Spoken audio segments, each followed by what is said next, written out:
So why is change so difficult, even when it's perfectly rational and reasonable? Let's talk about that on this episode of Turning a New Leaf. Hello and welcome to Turning a New Leaf. My name is Frank Walsh, and in this series we talk about important self and professional leadership and relationship topics. My goal is to give you something to think about and to work on in just 5 minutes. I hope you don't mind that we take a little walk today. The weather's beautiful and I need to get outside. I apologize in advance for any problems with the sound or video quality. Deal with it.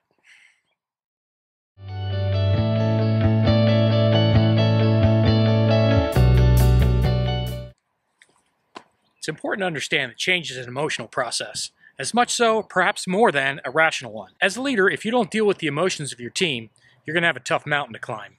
Recently, a client told me a story, all too typical, of a change passed down from on high. A mission was established to increase sales. People were shuffled, put in new positions, and chaos ensued. The people in the new positions weren't sure what they were supposed to do differently.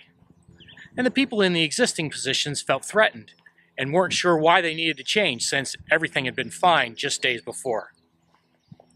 I wish this story were purely hypothetical, but we've all seen it way too often. We know it to be true. These kinds of dysfunctional changes happen every day in organizations around the world. Let's do it better. As they say, the beginning is a very good place to start. The beginning of any change process is the definition of the need for change and a vision of a future state. The first hurdle you need to cross is buy-in. You need people to accept the case for change and embrace the future. But how? So let's talk about that buy-in. The best way to achieve buy-in is through weigh-in. You need to involve people in the process. You should bring your team into the process of defining your current challenges and imagining a new future. Communication and transparency are going to be key at this stage.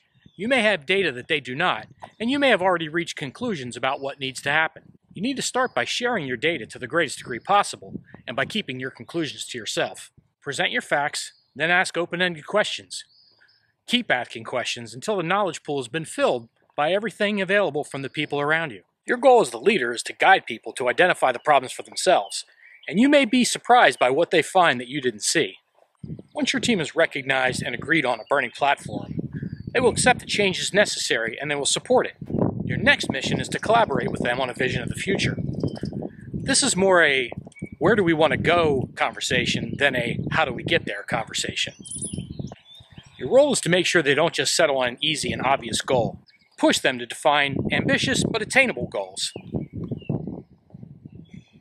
If you address this fundamental need to be heard, you can create a team of advocates and evangelists. If you fail to do so, you sow the seeds for resistance and discontent. The choice is yours. Well, thanks for taking a walk with me today. If you like this content, the best way to show it is to leave a comment and to share it with someone who might benefit.